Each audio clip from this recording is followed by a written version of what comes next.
Je suis Wilfried Ayatode, j'ai 40 ans, marié, père de 3 enfants. Je suis le directeur général de la société SBJ International, située derrière le stade de l'Amitié.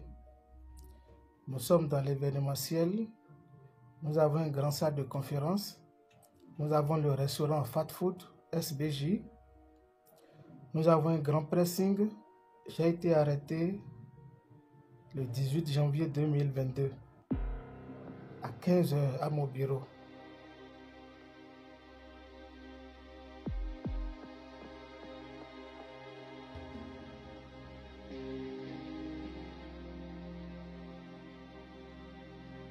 L'équipe technique du CNHU a pris toutes les dispositions pour mon opération, mais le Bénin ne dispose pas du plateau technique. Ils ont fait tout le rapport, ils ont fait tout le travail qu'ils doivent faire. Ils ne m'ont pas abandonné du tout, ils ont fait tout le travail. C'est le lieu de remercier tous les médecins, tous les services. Le colonel qui est venu, qui est chef service gastro, qui est venu, il a découvert des cailloux de sang sur ma poitrine et il me dit, il faut vite faire l'opération, sinon tu auras le cancer de pancréas et tu vas mourir, ça ne fait pas de cadeau. Donc, CNHU a pris toutes les dispositions pour mon opération.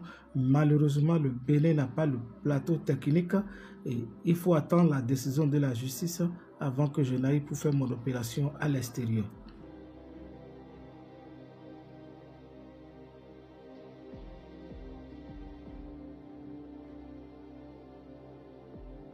J'ai quitté le CNHU le 12 janvier parce qu'il fallait le faire pour sauver ma vie. Il fallait le faire pour sauver ma vie.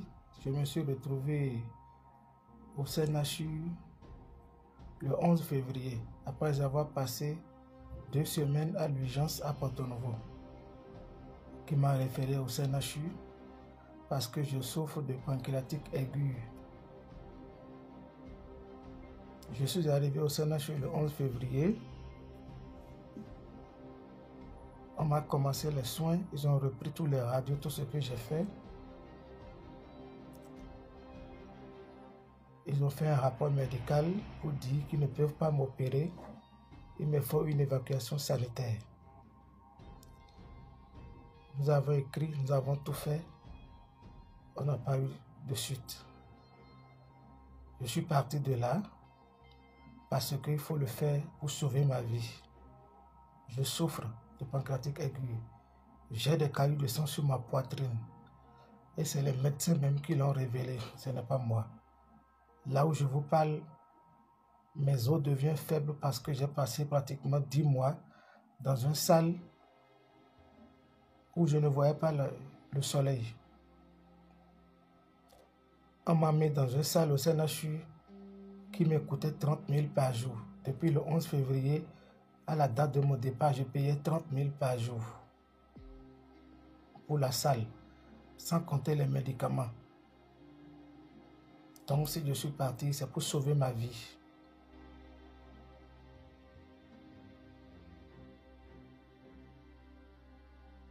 L'affaire pour laquelle on m'a arrêté, c'est M. Anissé Soglo qui m'a fait connaître un client.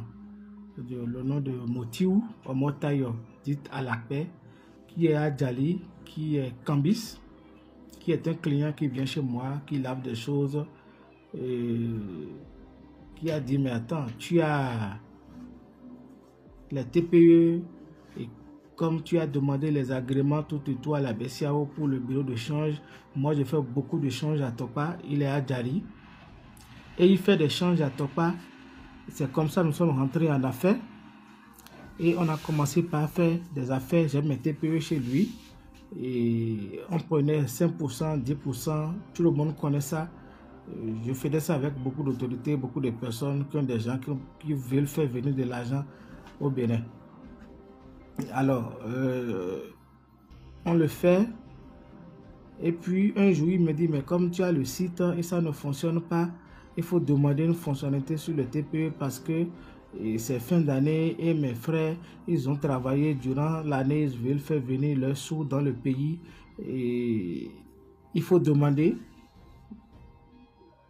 manuel de paiement. Le manuel de paiement, c'est paiement à distance. J'ai dit à M. David Fano, directeur monétique, il m'a dit, bon, on va voir comment on va faire, vu que le site e-commerce que vous avez ne fonctionne pas pour le paiement à distance. Maintenant, je vais te mettre ça là-dessus. Et il a essayé, ça ne fonctionne, ne marchait pas. Il a dit, bon, qu'il a son collaborateur à Lomé, M. Mohamed, et qui va faire le travail pour qu'on puisse avoir ça. J'en ai parlé à M. Moutiou qui m'a dit, prends 5 millions, donne-lui, tu vas voir d'ici une semaine ou 3 jours, tu auras cette fonctionnalité. J'ai pris l'argent, je lui ai donné dans mon bureau, il est venu au bureau, tous mes collaborateurs le connaissent. Il a pris les sous, et devant moi, il a appelé Mohamed, ils ont échangé sur des choses, tout. Et après, il m'a remis le TPE que j'ai remis à M. Moutiou qui a travaillé avec ça. Et tout l'argent qui venait, je lui retournais les sous au fur et à mesure. Et lorsqu'on m'a arrêté, on m'a dit, bon, tu as fait un chiffre d'affaires de 628 millions et tu dois à la banque. Je dis, non, je ne dois pas à la banque. Il faut auditer mon compte. Il faut qu'on puisse voir. La banque m'a enlevé beaucoup d'argent, près de 280 millions. Et la banque vient au tribunal pour dire, tu nous dois 528 millions. Je dis, mais je vous dois 628 millions, comment? Quel est le travail qui a été fait pour qu'on puisse dire que je vous dois 628 millions? Il faut auditer mes comptes pour qu'on voit. Il faut un expert. C'est tout ce que j'ai demandé.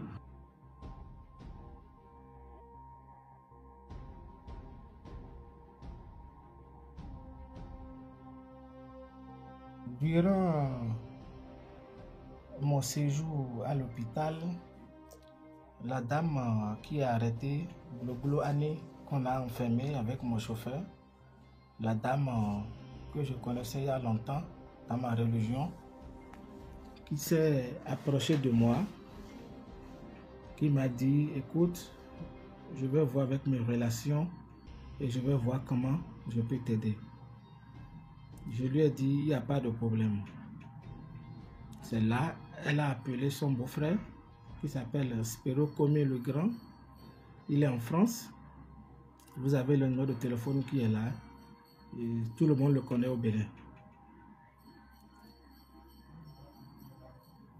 Spero Comé m'a appelé, on a échangé. Il m'a dit, écoute, le procureur spécial, son papa est malade et c'est moi qui m'occupe de lui ici à l'hôpital américain. Et je fais tous les courses pour lui lorsqu'il arrive. Je vais parler avec lui et je vais te dire ce qu'il faut faire. En même temps, j'avais le rapport médical qui était là. C'est comme ça, on a essayé de parler. On a parlé pendant longtemps. Et lorsqu'on a parlé, comme Spero est venu, le papa du procureur spécial est décédé. Il est venu au Bénin et il a dit, tiens, regarde cette photo sur son portable. Il me montre une photo où il était avec Charles Aruna, le procureur spécial Mario Metonou, avec le ministre Oswald Domeki et un autre grand frère qu'on appelle Romiad. C'est lui qui m'expliquait tout ça. Celui-ci s'appelle Romiad. Il a son cérémonie de son papa à faire à Tori. Voilà pourquoi je suis venu avec mon épouse et profiter pour l'enterrement de papa du procureur spécial. On va partir, on va régler tout et tout sera réglé. Tu vas sortir, il n'y a pas de problème. Mais le procureur spécial a dit qu'il faut donner 5 millions. Avant de venir, il a dit qu'il a acheté des choses pour le procureur spécial et il lui fallait 500 000 francs pour prendre les colis. Et quand il va venir, il va rembourser les sous. Il a pris les 500 000. On lui a envoyé ça par le biais de la dame de Glo-Ané. Et quand il est venu, il a pris 5 millions pour dire qu'il devait remettre ça au procureur spécial pour qu'on puisse m'accorder ma liberté provisoire ou évacuation sanitaire. Il a pris les 5 millions. Après, il a dit que le procureur spécial lui a dit de payer mon hôpital en France et qu'on amène les papiers. Il dit qu'il est parti à l'hôpital américain. Il a demandé mon rapport, ce qui a été fourni par les médecins au CNHU. Il a pris le rapport. Il m'a dit que l'hôpital a demandé premièrement 4 000 €.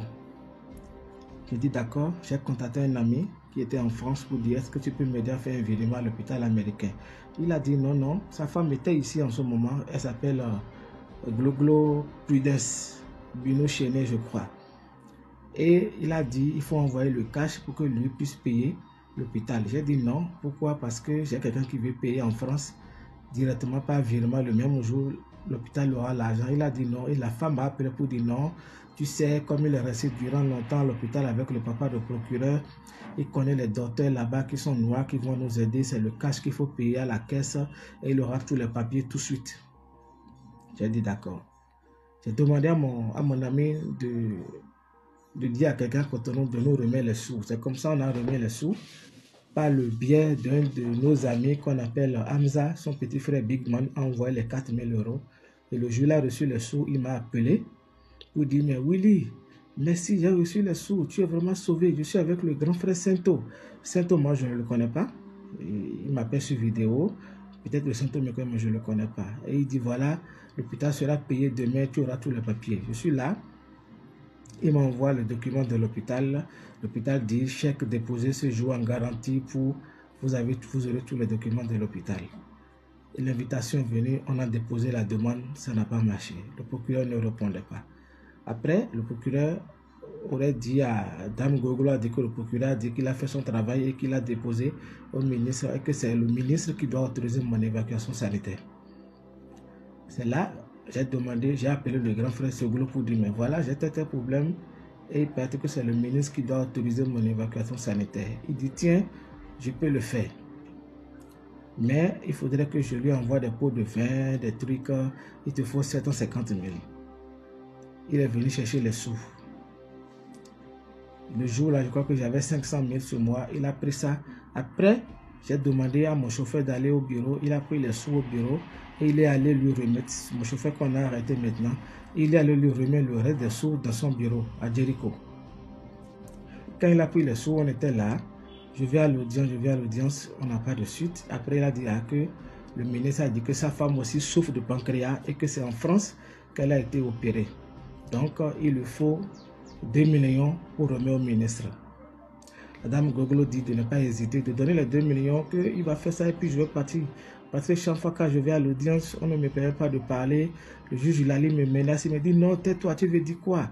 Tu as fait un chiffre d'affaires de 628 millions en un mois. Si on te laisse le pays, tu vas vendre le pays. Tu as fait ça. Je dis non, laissez-moi parler.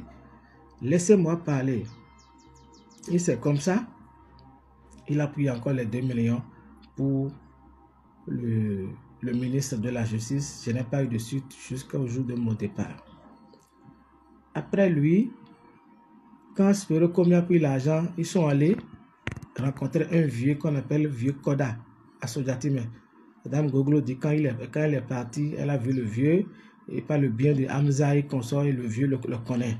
Et que le vieux est le beau-frère de Ousmane Batoko. Qu'elle a dit au vieux, c'est mon mari Ayatode. Il dit, mais c'est moi qui ai demandé de mettre tout le dossier sur la tête de Ayatode. Mais tu étais où en ce moment? Elle a dit, qu'elle était en voyage, mais voilà comment on va faire. Il faut que Ayatode soit sorti de cette affaire. Il dit, mais c'est moi qui ai demandé de mettre tout sur sa tête. C'est là, elle a dit, il faut qu'on donne 2 500 000 au vieux. Le vieux a pris 2 500 000 avec eux. On était là, on n'a pas eu de suite. On n'a pas eu de suite. Après, le vieux dit que le procureur spécial a dit qu'on a qu'à aller s'entendre avec la banque. J'ai dit, mais m'entendre avec la banque comment? Monsieur Moutiou, il a été arrêté, vous l'avez libéré. Il est parti. Entre-temps, Moutiou, son avocat, venait à l'audience pour dire que je le dois. J'ai dit, mais je ne le dois pas.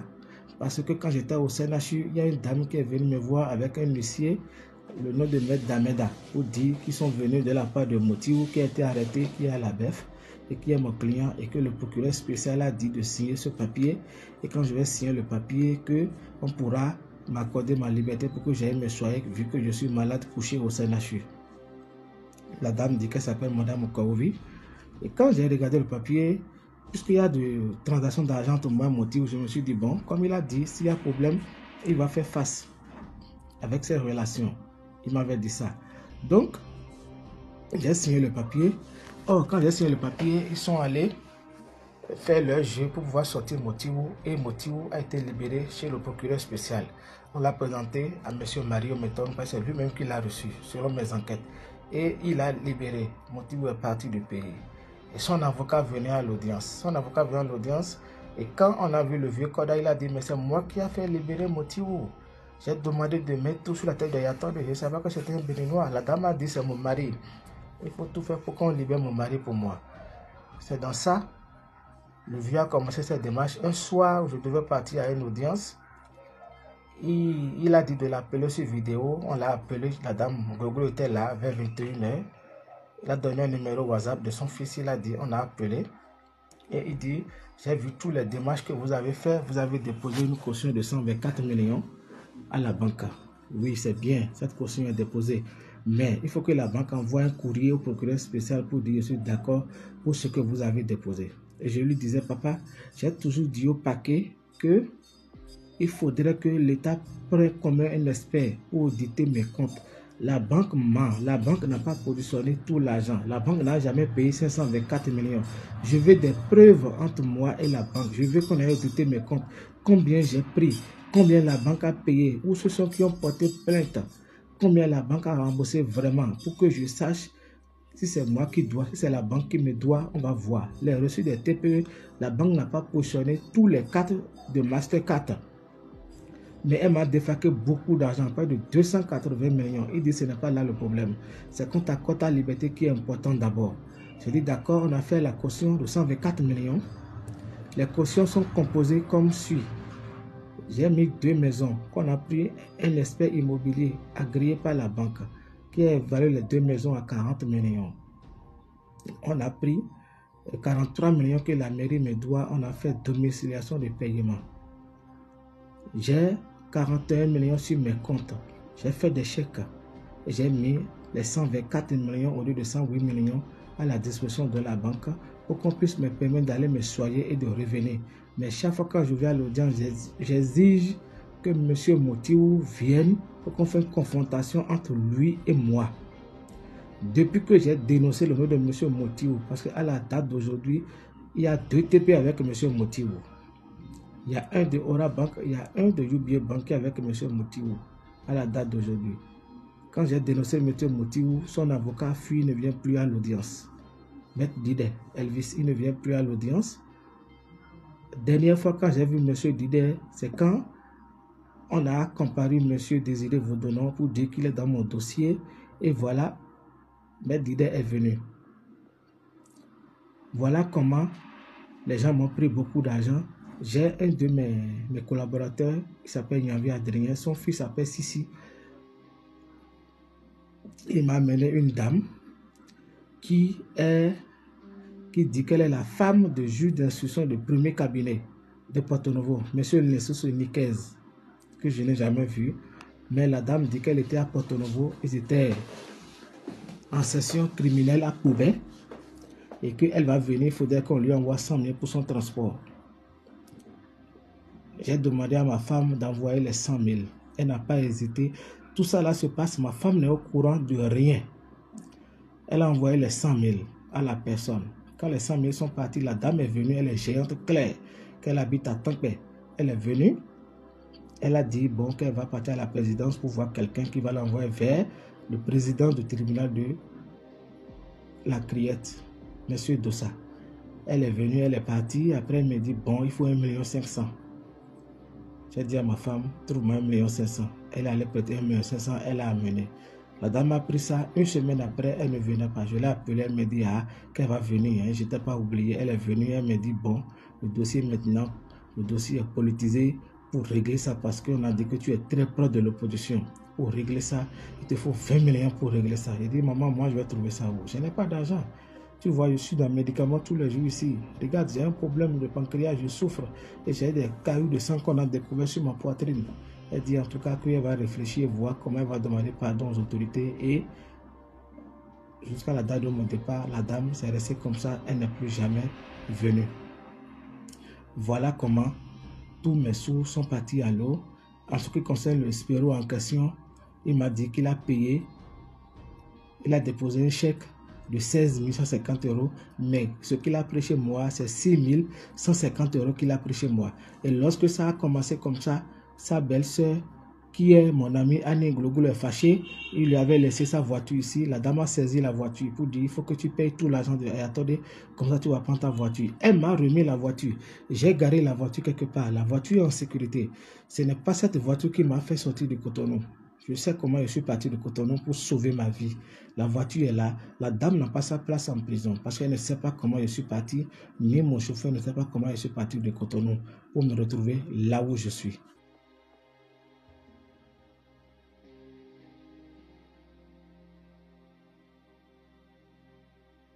J'ai compris que lorsque vous n'avez personne, vous êtes immarginalisé.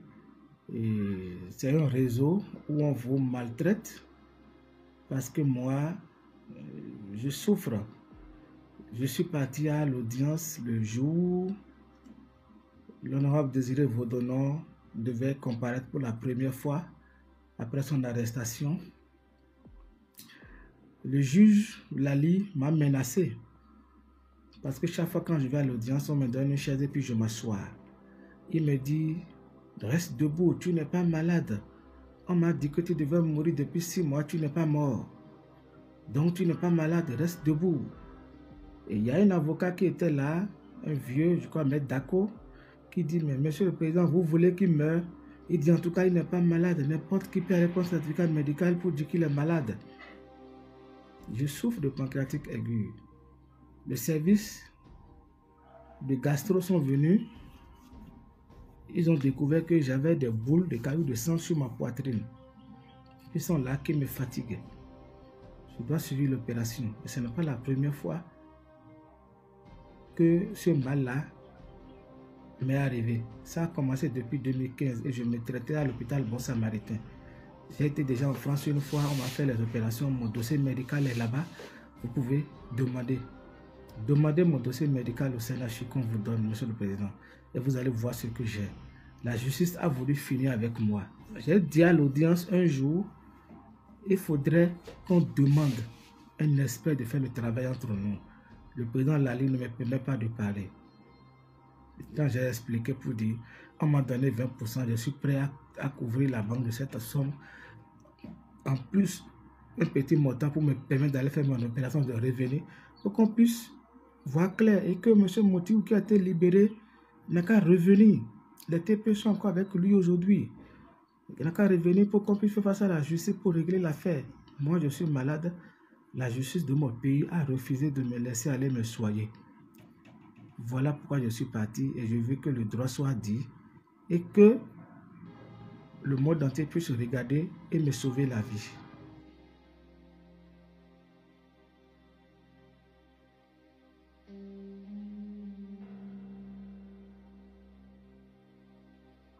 En ce qui concerne Honorable Désiré Vaudonnon, oui, lui et moi, on a signé des contrats. J'ai demandé à prendre ces immeubles pour mettre sur mon site pour la location. Et on a signé des contrats, le même type de contrat que j'ai signé avec lui. J'ai signé avec beaucoup d'autorités à qui je prends de l'argent à travers mes comptes. J'ai signé ce même type de contrat avec Anessé Soglo. On peut voir dans mon portable. J'ai signé ce même type de contrat avec Sertine Tossou, dite Serti, qui m'a amené chez ses amis à Lomé. Je suis parti avec mes TPE. Prenez mon téléphone, envoyez ça au laboratoire. Prenez tous mes vidéos. Vous allez voir tout ce monde-là, leur bureau, leur maison, tout ça là. Partout on est passé avec mes TPE pour qu'ils puissent voir et demander à leurs partenaires. L'honorable Désiré Vaudonnon m'a envoyé un audio. Oui, il m'a envoyé un audio pour dire, vraiment jeune frère, j'ai des partenaires qui doivent venir. Et ces partenaires-là, c'est des Brésiliens. Tu vas faire leur invitation, tu vas les inviter. Ils vont venir voir un petit projet et ils vont t'aider. Ils ont leur propre carte, ils ont l'argent, ils vont t'aider pour financer tes projets et aménager les immeubles que tu es en train de prendre. Et j'ai souri dans l'audio pour dire merci beaucoup grand frère. C'est gentil de ta part. Et quand j'ai eu des problèmes, je leur ai demandé conseil.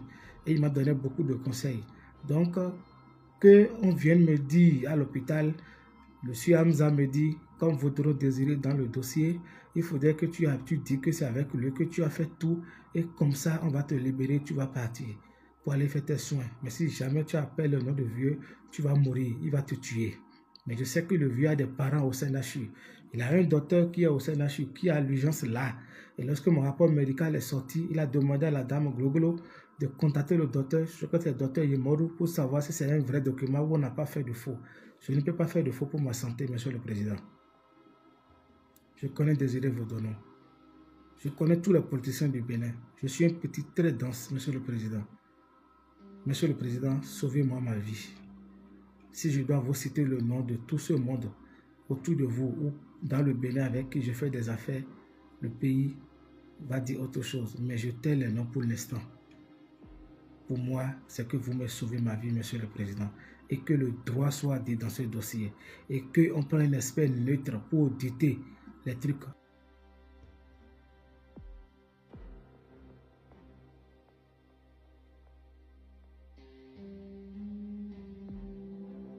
Je suis en cavale, je suis parti parce qu'il fallait le faire pour sauver ma vie. J'ai reçu 2 fois la visite de Sue Hamza, qui connaît bien le vieux Koda, et qui me disait, si jamais tu sors le nom de vieux quelque part, il va te tuer parce qu'il est dangereux. C'est le beau-frère de Batokor, c'est les gens de système, ils sont très puissants, tous les magistrats ont peur de lui, c'est lui qui fait nommer des magistrats, il faut faire attention, on n'appelle jamais son nom, qu'il a payé l'argent, qu'il a fait ci, qu'il a fait ça. J'ai réfléchi après le menace à la criette, j'ai dit mais voilà encore un autre cas. Quand on vient me dire de ne jamais appeler de ceux qui ont pris l'argent chez moi pour m'aider. Dans ce cas, qu'est-ce qu'il faut faire? Alors là, j'ai décidé de prendre mon destin en main. C'est de partir pour sauver ma vie. Depuis que je suis parti, j'ai 2 médicaments avec moi que je prends actuellement, que j'avais acheté, Orobiol et Créole, que je prends un par jour. Les maux de ventre ont repris il y a quelques jours.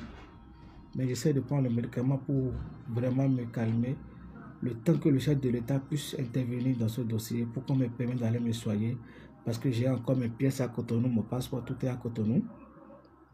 Qu'on me laisse rentrer et aller me soigner et venir faire face à la justice. Je ne suis pas perdu. J'ai ma famille qui est à Cotonou, j'ai tout à Cotonou. Voilà ce que j'ai mis en garantie. Et qu'on me permette d'aller me soigner, ne me laissez pas mourir, Monsieur le Président. Je vous demande pardon, Monsieur le Président. Faites quelque chose pour sauver la vie de ce citoyen. Je ne suis pas un escroc. Donc, Monsieur le Président, vraiment, c'est vous seul mon dernier recours. Voilà pourquoi je suis parti et je vous demande d'intervenir, de demander à la CRIET de vous faire le point, demander mon dossier médical au CNHU. Ce qui m'a poussé à encore vraiment partir, c'est ceci, Monsieur le Président. Lorsque mon médecin m'a dit, Monsieur Yatode, tu vas avoir le cancer du pancréas. On m'avait déjà dit ça en France pour dire, il faut faire l'opération et je n'avais pas assez de moyens. Il faut faire l'opération, sinon tu vas avoir le cancer du pancréas.